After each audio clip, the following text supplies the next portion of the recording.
and I will go like this when you should start. So, Okay. Okay. 5, 4. okay, look here.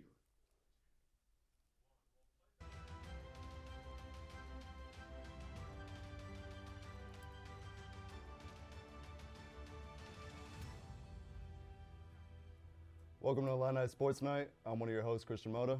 I'm Giovanni Villarreal. And today, on Making a Point, we will be discussing, should Pete Rose be in the Hall of Fame? All right. We know the stats. We know the numbers. His career spanned 24 years. He played for 3 different teams. He played in 3 different decades. You never see a career last that long, like his did. He has 12 records in the MLB that haven't come close to being broken. He's one of the all-time greats, and he has a lot under his belt. Sure, he did bet on the game. He did break one of the most important rules in baseball. But when you look at it, when you look at the numbers, according to Baseball Reference, where you get all your stats from, you get all the numbers from, most people like to pay attention in every sport. Who has the most rings? Who has this? Who has the stats? He was an MVP. He was a World Series MVP. He was a multiple-time Gold Glove winner. He won the batting title multiple times. All of this spanning a career in which he played multiple positions. You know, his body wasn't the best by the end of his career, but he played all 24 years. He played for multiple teams. You know, he played in Cincinnati. He played in Montreal. He played with another team. And when you look at it, you have to take a look at how good he was. Nobody else put up these numbers. It hasn't come close. I mean, over 4,000 hits. Second place is nowhere near that. Okay. When you look at it, you got to come down to the basic fact of, should he be in the Hall of Fame? Yes. If you're looking at baseball, we're not talking, human being Hall of Fame. We're not talking basketball. This is baseball. When you talk about the best players in baseball, you think Pete Rose, and that's why he should be in the Hall of Fame.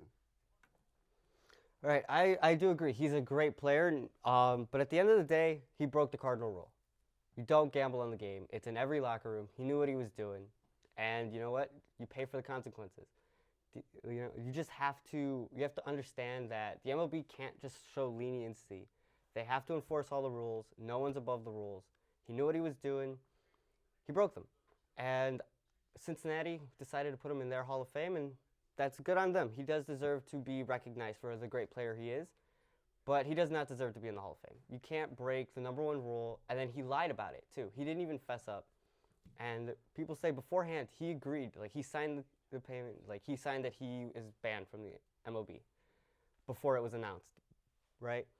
And with that being said, he knew what he was doing. He knew that he was going to be forced out if he was caught. And it took until 2004 for him to even bring it up.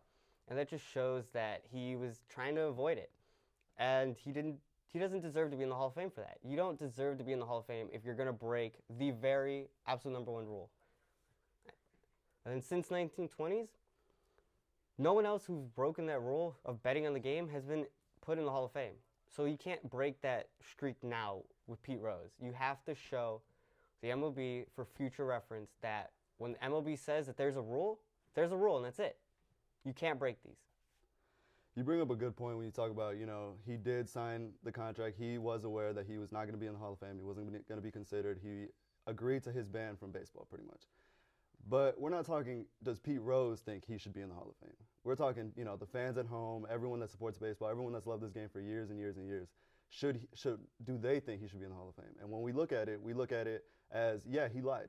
Okay, yeah, he did cheat, or he did bet on it, and he kind of lied his way around it. He didn't admit to it for years, years after his career was over. But when you take a look at it, although he did lie, although he didn't, confess until his autobiography, which he wrote, you think about it, we're not talking about the person he was. We're not talking about anything else besides his baseball abilities. And when we're thinking about his baseball abilities, well, if you had the pleasure to watch him or if you could just watch his clips on YouTube, you know how great of a player he was. I mean, the guy was amazing. He was just an outstanding player. He was an MVP. Those types of players belong in the Baseball Hall of Fame. I agree that, if you have the skill that you deserve to be in the Hall of Fame, and if you've achieved enough, you deserve to be in the Hall of Fame. But again, you broke the number 1 rule, and the MLB has to enforce that. And as much as the fans want him to be in the Hall of Fame, there's some rules you just can't break, and the MLB said, that's it. You're not in the Hall of Fame. He knew what he was doing. He's accepted those consequences, and that's sort of it. He doesn't get to change the rules, and the rules shouldn't change to him.